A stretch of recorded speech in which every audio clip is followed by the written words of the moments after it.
Let me turn to Sarah Leah Whitson. She's Executive Director of Democracy for the Arab World Now, or DAWN, and she joins me live from New York.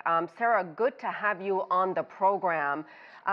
President Biden, of course, promised to help the civil war in Yemen and ease the crisis the U.S. helped create. You recently wrote, or co-wrote, I should say, an opinion piece for the Washington Post, and you say basically the Biden administration could have ended the brutal war in Yemen as it had promised, but that clearly has not happened, and the situation has gotten dramatically worse. Explain that to us. Yeah, President Biden promised that he would end America's role in the war in Yemen, and he promised that he would end arms sales to Saudi Arabia. Instead, he has rewarded Saudi Arabia and the UAE with billions more in weapons. In Saudi Arabia's case, claiming that they're defensive weapons, continued to provide intelligence support to the Emiratis, as Lloyd Austin reminded us today, and is now even using U.S. troops based in the UAE to act as parties to the conflict by supporting the Emirates in the recent attacks by the Houthis into Yemen. Into the UAE. There was a moment when I think there was an opening for a much more serious peace effort, for a serious ceasefire. And in fact, the Emiratis recognized this when they pulled out of the war, declared that they had left the war. And there was an opportunity for Saudi Arabia to realize and recognize that it had lost the war, that it had not achieved any of its aims in the war, and to end its bombardment of the country.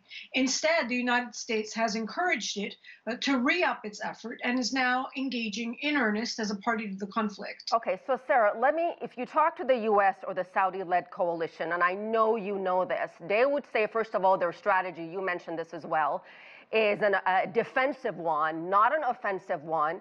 And they would say the Houthis are equally to blame for the disaster we're seeing in Yemen. What do you say to that?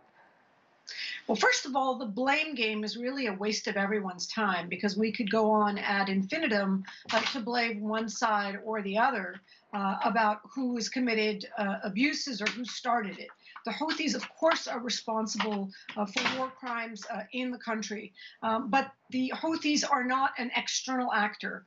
It's very clear that the Saudi bombardment of Yemen has continued nonstop, that has not stopped, and that is the main issue. The main issue is the Saudi UAE enforced embargo of the country that has left tens of millions of people on the brink of starvation. If you ask the Houthis, they will say that they are retaliating against the ongoing embargo, the ongoing siege of the country's borders, and the ongoing bombardment. So that really doesn't get us far.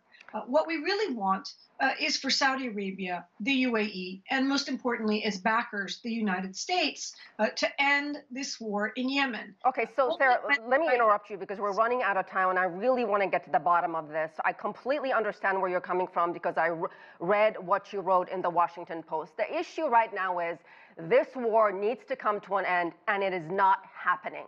What needs to happen for this crisis to end, for 7 years of hell or nightmare, if you would come to a finality for the people of Yemen?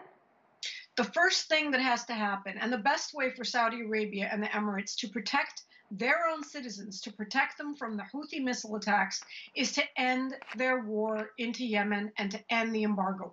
Only when that fighting stops can there be an opportunity for the Yemeni parties to the conflict, for the Yemeni people to come together to figure out an arrangement for peace, to figure out an arrangement for unity. That is impossible so long as the Emiratis and the Saudis continue to bombard and starve the country. All right, we're going to have to leave it there. Sarah Leah Whitson, thank you.